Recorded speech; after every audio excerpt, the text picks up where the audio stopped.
It has the most powerful flashlight in the world built into a smartphone. A colossal battery that will last you several weeks or even up to 6 months on standby. And a laser projector supported by 2 fans with which you can watch movies projected at up to 120 inches for 3 days straight. In addition, it has military-grade durability that can withstand any blackout. And it doesn't just withstand blackouts, but much more. On this channel, I've tested dozens of monstrous devices. You know I love trying out these rugged smartphones. But I've never seen anything like this Oukitel WP100 Titan. In fact, I think its name is very well chosen, and not just because of its 48 GB of RAM, as you'll find out next. Although I can already tell you that this beast isn't for everyone. You're already seeing the unboxing. It's pretty complete, and the box itself feels absolutely massive, just like what's inside. And here it is, this Oukitel Titan. Check out how thick it is. You'll see it better in a moment. Also, the inside is very well protected, as expected. It has this handle, so you can carry it like a briefcase. Briefcase, papers, the screws to attach the handle, a charger included, thank you very much, 66W, and a USB-C to USB-C cable. And now, here it is, this monstrosity, the biggest and without a doubt the heaviest I've ever tested in the history of this channel. And you can already see the design of this perfect tool, which can be really useful in any kind of natural disaster. It's made of a kind of rugged plastic, a more rubbery plastic, metal, and glass. Also, the flashlight part is a kind of plastic, although when you pick it up, what really stands out is the weight. And that's because it weighs 876 grams. You heard that right. It's probably one of the heaviest smartphones in the world right now. Although I think it shouldn't really be seen exactly as a smartphone. And that's because, without a doubt, it's much more than that. Look at how well protected it is. It would have a microphone and a USB-C port under the flap.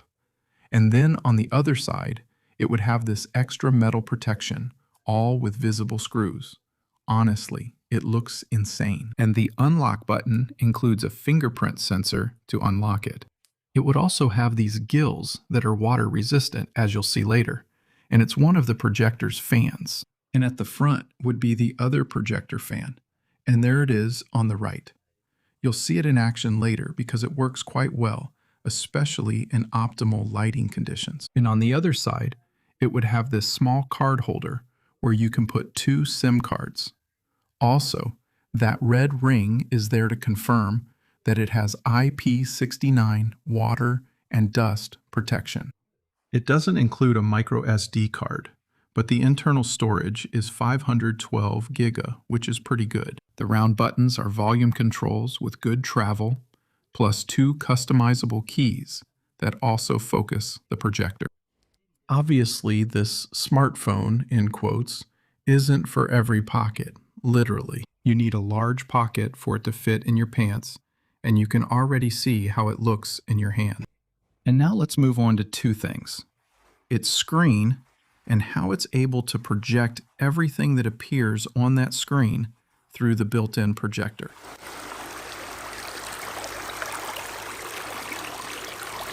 .8-inch IPS screen, full HD+, up to 120 Hz.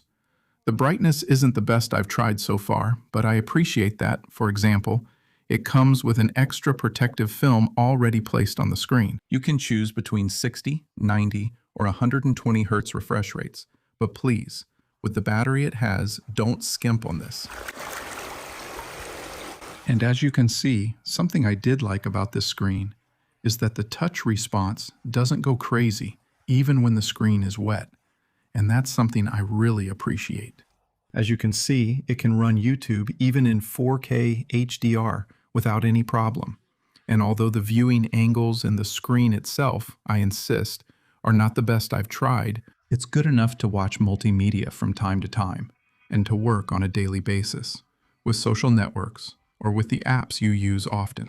Although without a doubt, The most important thing when it comes to multimedia on this device is its laser projector. With that big battery, it makes sense they added a laser projector. Listen to how it sounds when you turn it on. It always does that when starting up. It lasts a short time, and it does it so the fans can blow away any dust that might have settled and clean themselves. Automatic or manual screen orientation. Automatic or manual keystone calibration. Plus, you can set 3 brightness levels and add a floating window that gives you direct access to this configuration. By the way, the projector can work with the screen turned off. And something I didn't know and took me a while to learn is that focusing is done through the customizable buttons. You can focus directly with these buttons. Also, you can set it to work with a single click, double click, and so on. And this is how this amazing built-in projector would look.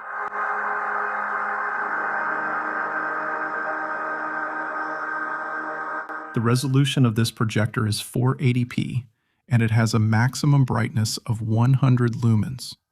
Also, the contrast ratio is 460:1. Obviously, it can't compete with dedicated projectors, but considering it's built into a smartphone, it's really amazing, especially if you're in the right lighting conditions, like a completely dark room. Also, since it's so thick, you can set it firmly on any surface and have it project any type of content directly.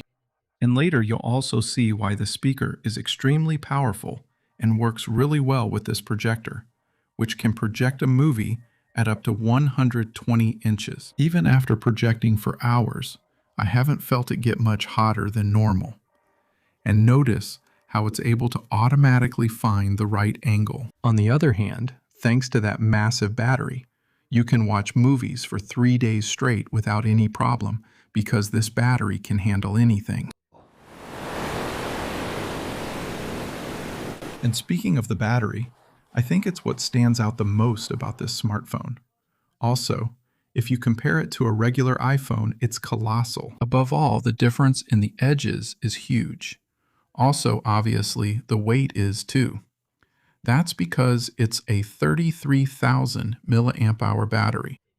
There are power banks with less capacity than this smartphone, and it also has 66-watt fast charging, with the charger included. In a situation where there's been a blackout or there's no electricity, you can use it to charge other devices, smartphones, radios, computers, etc. As for the battery life, it can easily last 2 weeks or even stretch to 3 weeks if you don't use it too intensively. Of course, in standby mode, it can last up to 6 months. That is, half a year. This Oukitel Titan could be the best survival tool, especially considering this battery, because it's crazy.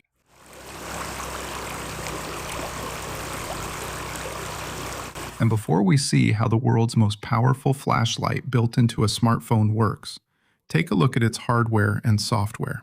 Double tap to wake up, and the fingerprint reader works fast enough considering the processor it has. Also, very importantly, it includes radio without needing internet. You have to connect headphones through the USB Type-C port.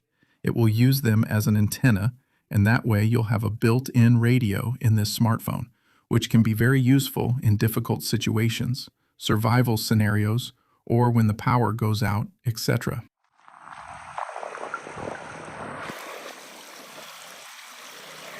And this is how a regular flashlight would light up in low light conditions. But look at how the flashlight on this Titan lights up. The difference is huge. In fact, it's 1,200 lumens of power. And that's a lot. Plus, it's made up of thousands of LEDs. In case of another blackout, this will be useful for you, but not just for blackouts.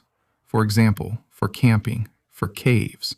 If you're going on a trip or an excursion where there won't be any light, it could be a great tool to keep in mind. And also, with that big 33,000 mAh battery, you'll be able to enjoy many hours of light without having to worry at all about the battery life. Notice that it also allows you to set 3 levels of brightness, and it has 2 emergency buttons. In short, on this channel, I've tested the most powerful built-in flashlights in the world, and so far, this one takes the cake. Something I didn't like as much was its processor. It's a MediaTek Dimensity 7352. That said, the RAM is 16 gig, expandable up to 48 gig with virtual RAM. In addition, it has 512 GB of internal storage and stock Android 14. And even though it's not the fastest processor in the world, you can already see how it works with everyday apps like Instagram. I like the vibration motor. 5G worked well for me. The GPS is accurate enough too.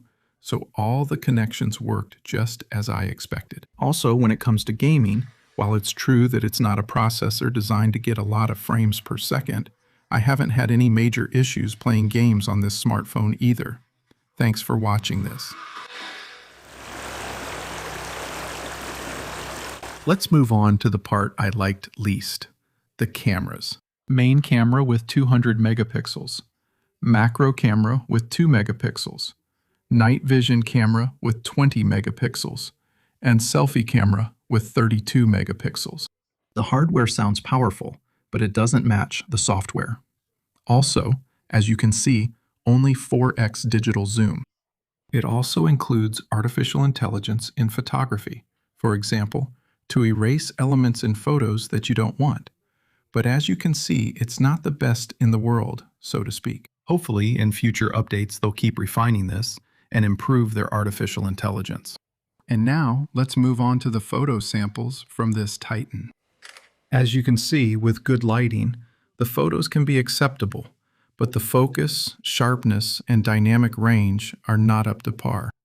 And honestly, I can understand that, because I think the strength of this smartphone isn't photography. Even so, out of all the sensors, I think the one I like the most is the night vision sensor, because you can take photos in complete darkness.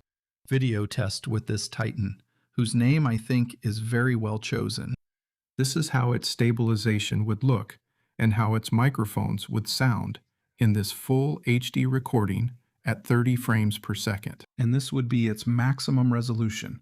4K at 30 frames per second. It doesn't allow you to set 60 frames per second in any mode. And now let's move on to a section that's almost as surprising as its powerful flashlight. And it's without a doubt its powerful speaker. Notice that if you go to Sound and Vibration, scroll to the end and activate Hi-Fi mode. It's a trick I recommend to improve the audio. And this is how this 130 decibel speaker would sound.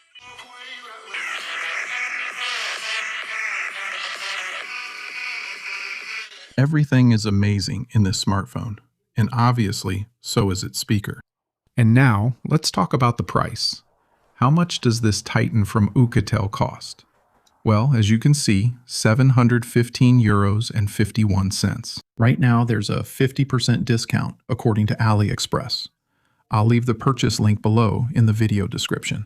Obviously, it's not a smartphone for every pocket in the literal sense, like I said, but it can be a survival tool, a kind of blackout insurance. Because with that huge battery, the projector, the flashlight, its durability, that big speaker, and the built-in radio, it could save you from a lot of blackouts in the future. I hope you enjoyed this video about this monster with a projector. I don't know if you'd be able to handle its more than 800 grams in your pocket. Either way, let me know in the comments below, because as you already know, I love reading your messages. Subscribe if you haven't already, and leave me a like so I can keep recording in these amazing places. And now, see you in the next video. Take care, and see you soon.